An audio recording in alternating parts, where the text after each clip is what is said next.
Dernièrement, vous avez fait une tournée régionale de concertation. C'était quoi au juste tournée-là? Cette tournée-là, en fin de compte, c'est une commande du gouvernement du Québec afin qu'on fasse ressortir 5 problématiques en lien avec l'eau sur notre territoire. Il faut dire que cet exercice-là avait déjà été réalisé il y a quelques années, où à l'époque, les acteurs de l'eau avaient déterminé qu'il y avait 12 problématiques sur lesquelles on devait travailler pour l'eau, pour conserver l'eau et les écosystèmes. Pour pouvoir mieux cibler nos actions, le gouvernement nous a mandaté à ce qu'on priorise 5 de problématiques à travers ces 12-là. Donc, notre tournée a consisté à aller rencontrer la population et tous les acteurs de l'eau de notre territoire. Ça s'est fait via des sondages ou via des consultations publiques. Et là, la population a pu se prononcer sur leurs préoccupations principales, qu'est-ce qui les préoccupe par rapport à l'eau et au maintien de sa qualité. Ce qui est ressorti de ces consultations-là, il y a 5 problématiques qui inquiètent les gens et les acteurs de l'eau. Pour préciser, là, c'est quoi un acteur de l'eau? Un acteur de l'eau, c'est vraiment une personne qui est en contact avec l'eau, soit par le biais de ses loisirs ou via ses fonctions professionnelles. Les 5 problématiques qui sont ressorties de cette consultation-là, qui s'est déroulée principalement en septembre, la première qui est ressortie la plus évidente, c'est la dégradation de la bande riveraine et tous les impacts que ça peut entraîner sur les cours d'eau. C'est quoi une bande riveraine? C'est vraiment une zone de végétation que l'on retrouve sur les abords de tous les cours d'eau et des lacs également. C'est vraiment des arbres, des arbustes, de la végétation. Et ce qui préoccupe les gens par rapport à ça, c'est sa dégradation. Comment les dégrader? Mais la principale cause qui a été ciblée, c'est l'établissement humain, c'est-à-dire les gens qui allent s'établir, qui aménagent des terrains, qui construisent des habitations.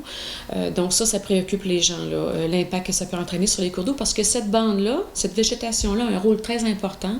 Elle vient capter les polluants en provenance des terres adjacentes.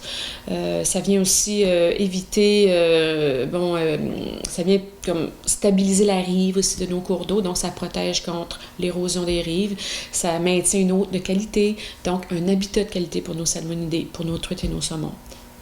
Ça, c'est la première problématique. Autre problématique qui est un peu en lien, c'est l'érosion des rives en zone habitée.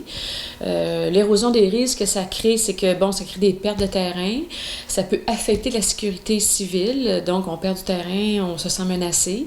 Donc, ça inquiète les gens. Encore là, cette érosion-là est créée par l'habitation humaine, par l'établissement humain sur les abords des cours d'eau, parce que quand on vient habiter un cours d'eau, souvent, ça fragilise les abords d'un cours d'eau. Donc, ça inquiète. L'érosion des rives aussi peut être accentuée par les changements climatiques. Ce qui nous attend dans le futur, en tout cas, ce qui est comme anticipé, on croit qu'on va avoir de plus en plus de crues, c'est-à-dire de crues de haut niveau d'eau qui va venir affecter nos cours d'eau, donc ça pourra peut-être accentuer l'érosion. Les gens sont inquiets de ça. Autre inquiétude des gens, ce sont les débits extrêmes, c'est-à-dire les crues de plus en plus importantes qu'on va subir et les étiages aussi les plus importants qu'on va avoir aussi à vivre. Des étiages, c'est des niveaux d'eau très bas dans nos cours d'eau. Tout ça, ça apporte différents impacts. Ça peut venir changer l'habitat de nos salmonidés. Ça peut affecter la disponibilité en eau de nos nappes phréatiques. Donc tout ça, c'est inquiétant. Ça inquiète les gens.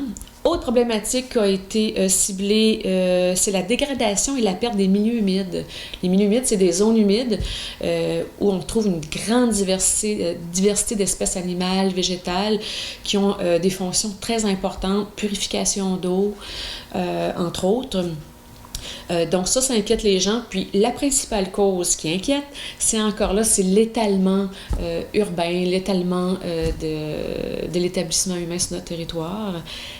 Dernière problématique qui inquiète, c'est l'impact de la présence d'espèces envahissantes. Des espèces envahissantes, c'est soit une espèce végétale ou une espèce animale qui ne vient pas du Québec, de la Gaspésie ou du Canada, qui vient de l'extérieur, qui vient s'établir ici, puis qui prend la place des espèces que l'on retrouve habituellement dans nos écosystèmes. qu'on dit des espèces indigènes. Et en prenant la place de ces espèces-là, ça vient changer la dynamique de nos écosystèmes. Ça perturbe nos habitats. Actuellement, ces problématiques-là, on les traite déjà dans le cadre de nos actions et de certaines actions d'acteurs de l'eau. Par exemple, au cours de l'été, le Conseil de l'eau, en partenariat avec le MAPAC, on a tenté de localiser les foyers d'espèces envahissantes de plantes dans les champs agricoles. Donc, on a fait ça, on a fait notre travail terrain, on en a localisé. Et là, on verra les prochaines étapes, peut-être éventuellement pour l'année prochaine, ça sera voir comment on peut tenter d'enrayer ou de contrôler l'expansion de ces plantes-là sur les terres agricoles. Parce qu'on s'entend que ça a plusieurs impacts. Pour les agriculteurs, c'est des pertes de terres cultivables qu'ils ont à subir, là.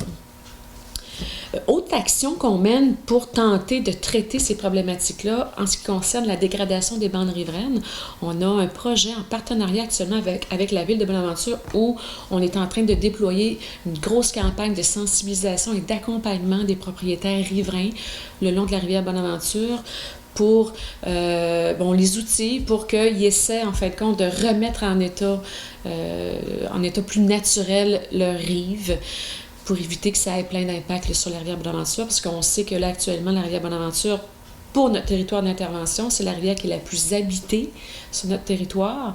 Puis on sait que cette activité-là ou ce constat-là fait que ça crée certains problèmes à la rivière. On s'aperçoit qu'il y a une prolifération un peu anormale d'algues dans notre cours d'eau. Dans ce cours d'eau-là, ce qui fait que là, ça altère cette belle rivière.